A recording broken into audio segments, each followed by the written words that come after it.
Estamos na entrevista do Jornal do Engenheiro. Nesta edição vamos falar sobre queda de árvores, o que tem ocorrido muito do final de 2014 até agora, este início de 2015. Para conversar conosco, estamos recebendo Adriana Inês Nápias Rossetti, que é engenheira agrônoma. Adriana, é um prazer recebê-la aqui. Muito obrigada, Fábio. Adriana, eu tenho alguns dados aqui que em 2014 tivemos mais de 2.000 quedas de árvores na cidade de São Paulo apenas. 500 dessas entre os dias 29 e 31 de dezembro. E neste comecinho de 2015, aí, lá durante o mês de janeiro, parte do mês de janeiro, temos o registro de mais de 900 árvores caindo na cidade. O que tem ocorrido? Fábio, veja bem, em primeiro lugar, esses números, eles provêm de uma central de atendimento que ela não faz uma depuração desses dados. Então a gente precisa tomar um pouco de cuidado com estes dados.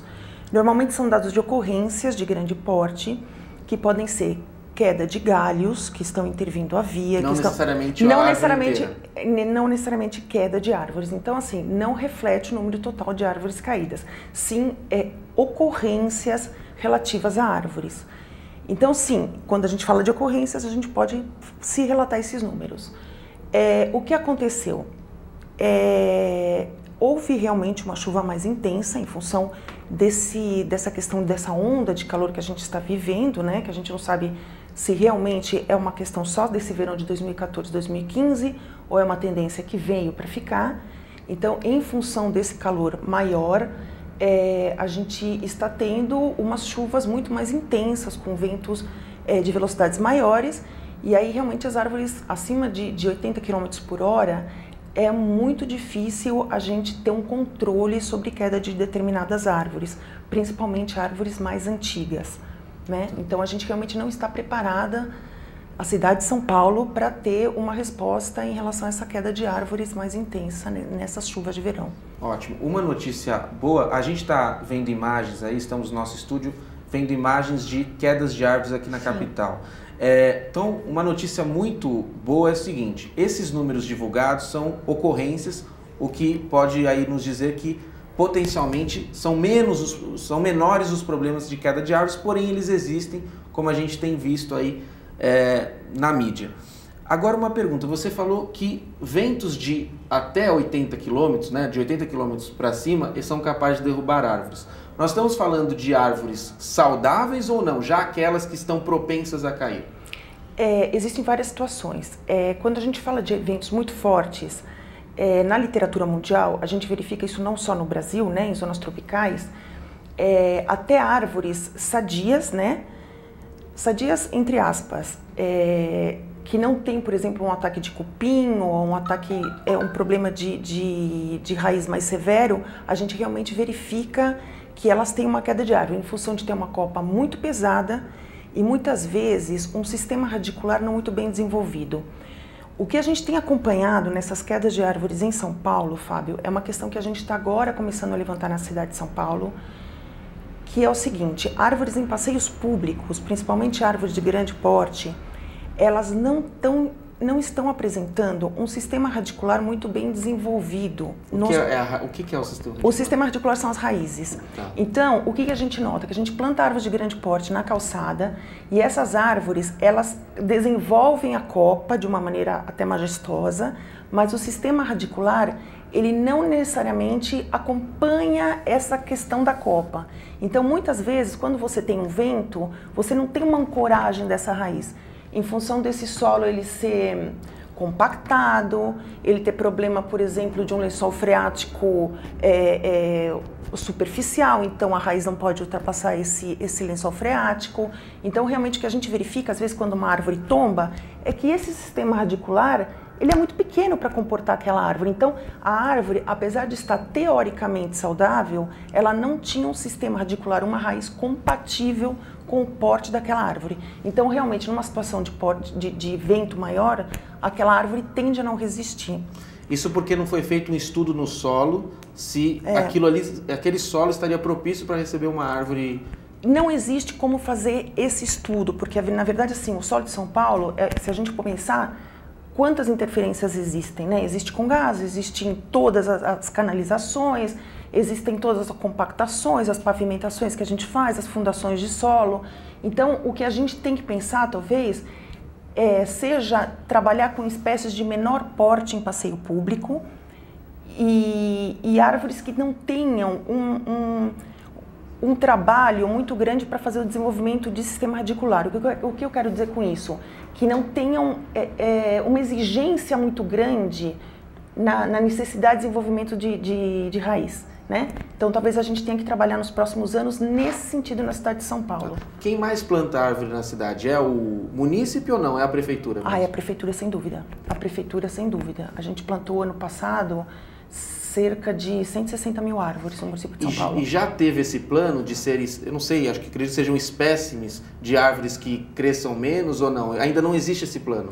Não, o que existe é o Manual de Arborização Urbana, que ele, na verdade, ele faz um dimensionamento da árvore de acordo com o passeio público, com o espaço aéreo, mas a gente sempre dimensionou a árvore de acordo com o espaço que você tem de passeio, com o espaço que você tem de recuo de edificação, mas a gente nunca pensou no solo, ou seja, havendo espaço em cima, a gente sempre pensou que se podia plantar uma árvore de grande porte, e a gente nunca, acho que parou para pensar que talvez o solo não estivesse compatível com a gente plantar essa árvore de grande porte. E o interessante é a gente ver que nessas chuvas de verão, apesar da gente ter tido todas essas ocorrências que a gente teve de queda de árvores, nos parques da cidade de São Paulo apenas caíram 37 árvores, com as mesmas condições atmosféricas. Porque é o espaço de raiz... Porque a gente tem uma situação ideal, quer dizer, num parque, ela realmente pode se desenvolver plenamente, entendeu? Então é uma coisa que a gente tem que começar a pensar. E essa questão desse plano de se organizar o espaço para as raízes, ele é algo que, como você mesmo disse, interfere em outros momentos. Por exemplo, a rede de água e esgoto, a questão do gás encanado. Ou seja, é uma preocupação que tem que ser de todas essas esferas que interferem no nosso solo. No nosso solo. Veja bem, agora a gente está começando a fazer em São Paulo, na verdade o Cisgal ele começou em 2006, pretende-se concluir em 2 anos todo o cadastramento das árvores da cidade de São Paulo. Que é esse Cisgal. Cisgal, que é o Sistema de Informação de Gerenciamento das Árvores Urbanas. Tá. Então a gente já fez um mapeamento aéreo de todas essas árvores, ou seja, nós temos todas as árvores de passeio público, vamos deixar bem entendido. A gente já tem um mapa, ou seja, um mapa digital de onde essas árvores estão localizadas, e agora nós vamos a campo para fazer a identificação por espécie de cada uma dessas árvores. Nós temos um dado inicial de 650 mil árvores em passeio público, sendo que esse número pode chegar a ser 20% maior, né, porque a gente usou fotos de satélite e na verdade, as fotos de satélite não pegam os plantios mais novos, né, por causa da dimensão da copa. E agora a gente vai a campo e nos 2 próximos anos a gente pretende acabar esse cadastramento. Então, assim, nós com esse levantamento inicial, a gente vai começar a ver o dimensionamento do problema, né, nesses 2 próximos anos. E aí sim nós vamos começar a equacionar essa questão. Eu acho que assim, nós estamos num início de trabalhos, é necessário assim, muita pesquisa ainda em cima, né, Fábio? A gente aprender com toda essa experiência que a gente está tendo, que eu acho que assim, é uma questão para a gente pensar o que está acontecendo agora é realmente uma tomada de posição dos engenheiros e da sociedade como um todo para ver essa questão da arborização de São Paulo, é um ponto importante, e realmente como é que a gente vai redimensionar tudo isso, como a gente vai pensar, né?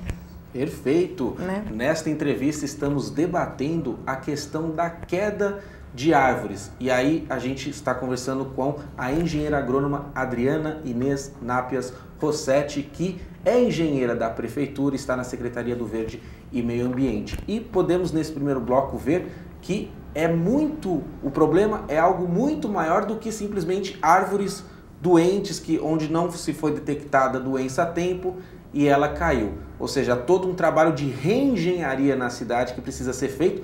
E no próximo bloco nós vamos apontar mais soluções técnicas e como a tecnologia e a engenharia podem ajudar nesse processo. A gente volta daqui a pouquinho.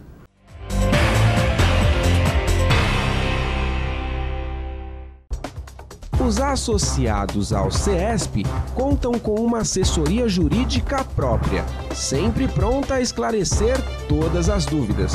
O atendimento é feito de segunda a sexta-feira, das 10 às 18. Entre em contato e saiba mais.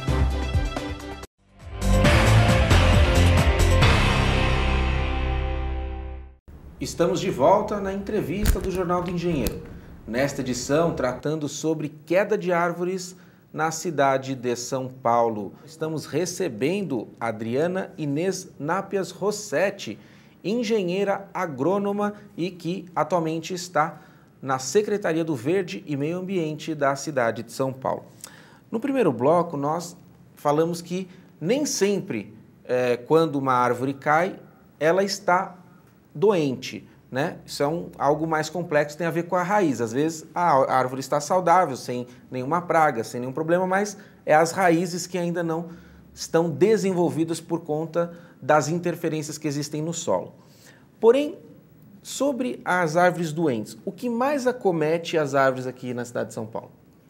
O maior problema que a gente tem fitossanitário em São Paulo é o cupim, né? O cupim de madeira seca. O cupim que a gente tem, ele constitui a maior praga, ele é praga em São Paulo, não é praga talvez em Maceió ou em Porto Alegre, é uma praga da região sudeste, tipicamente, é um cupim que não é do Brasil, ele tem origem exótica, ele é chinês e realmente ele não tem um fácil controle. Hoje não tem controle químico para esse cupim, a gente não tem um agente fitoquímico que a gente possa fazer um controle, qualquer tipo de coisa registrada para esse cupim, e a gente ainda não tem as espécies que poderiam ser não suscetíveis também a esse cupim. Então a gente tem ainda que trabalhar muito para ver como é que a gente vai vencer essa questão da infestação de cupim em árvores em São Paulo. A gente tem mais ou menos o período em que esse cupim chegou? É recente, é antigo? Não, o cupim ele chegou na Primeira Guerra Mundial, né? Ele chegou quando começaram a chegar aqueles caixotes da China na Primeira Guerra Mundial, ele se instalou. Inclusive ele se instalou aqui e nos Estados Unidos. É o mesmo cupim que constitui praga nos dois países, naquela região da Flórida, na região ali da região sudeste dos Estados Unidos, é o mesmo cupim que a gente tem problema. E ele não tem inimigo natural aqui no Brasil. Então ele realmente é um problema sério para a gente aqui na região sudeste. Tá. E no clima tropical é onde ele mais se desenvolve? É onde ele se desenvolve, exatamente. Tá bom. E avançando na questão dos temas, e sobre as tecnologias, nós temos tecnologia para fazer, por exemplo, a checagem nas árvores, o diagnóstico? Por exemplo, eu sempre ouvi falar em ultrassom de árvore. Sim. Nós temos disponível no Brasil essa tecnologia? Ah, sim, sem dúvida. O Parque do Ibirapuera ele foi feito todinho, o levantamento através de ultrassom, né? Que você pode fazer rapidamente, colocar isso num sistema de informática, você tem toda a prospecção do seu tronco. Na verdade, a gente ainda não chegou a fazer isso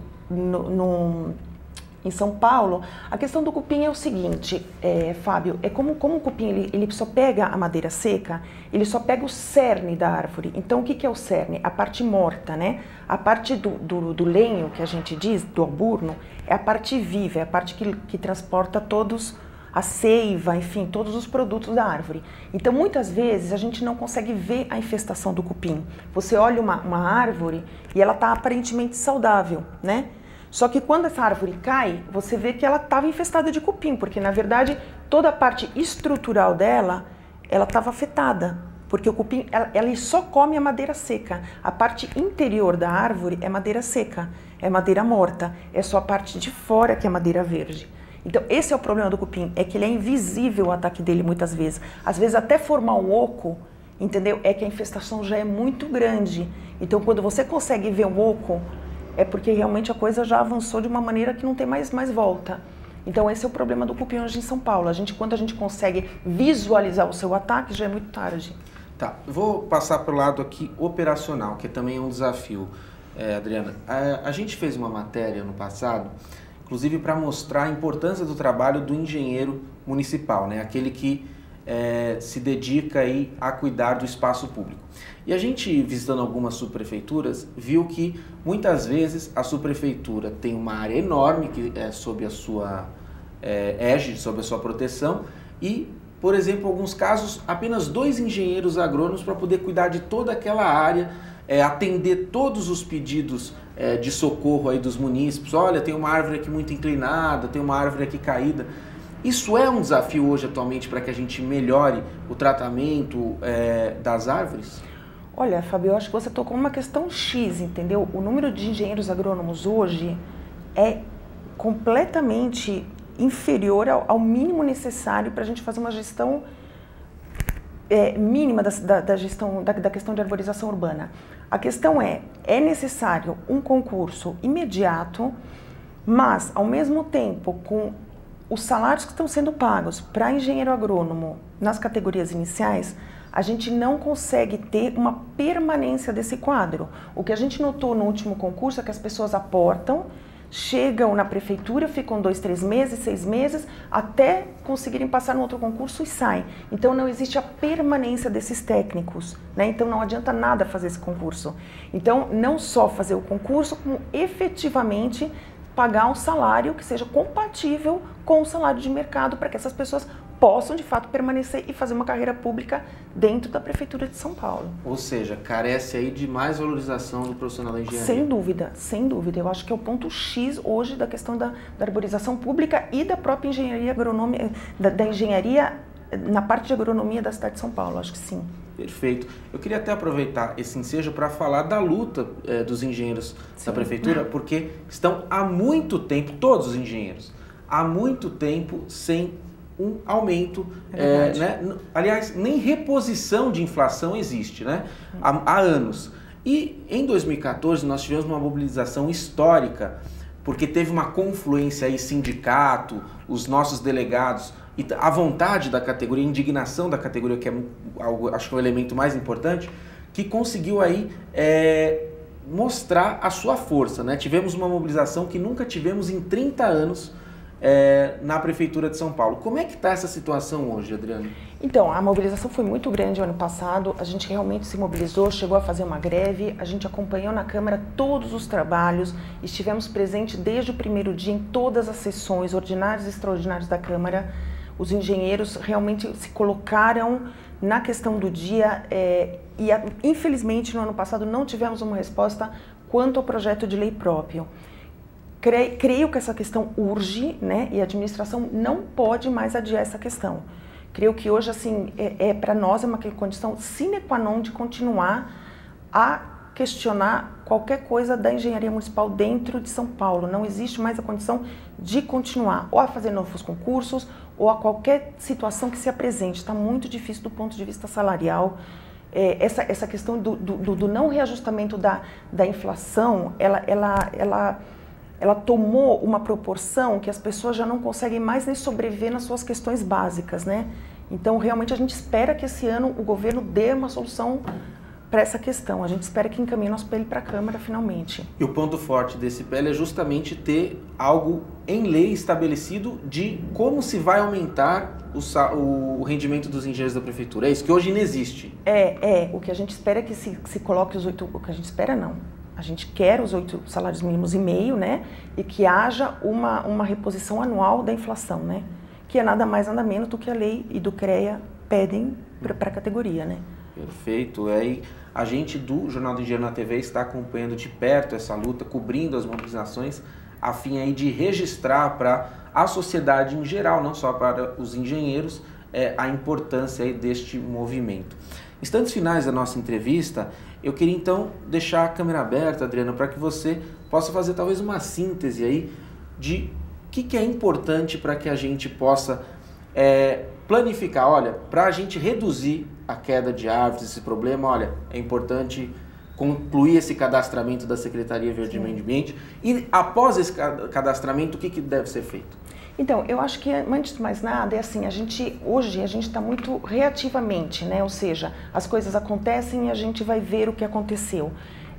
Eu acho que está na hora da cidade de São Paulo, como a maior cidade do Brasil e uma das maiores do mundo, a gente começar a pensar em planejamento, a gente começar a pensar em pesquisa, a gente realmente se colocar como uma cidade que tem que levar essa questão à frente, que tem que ser um exemplo para o mundo, né? Então, a gente tem que criar ou um instituto de pesquisa ou uma instância de planejamento da arborização urbana para a gente conseguir evitar que essas questões aconteçam, que isso realmente daqui a uns 5, 10, 20 anos não venha mais acontecer, que a gente consiga prever essas questões, né? Isso não pode mais acontecer em São Paulo, a gente não pode sair correndo atrás mais do prejuízo, né?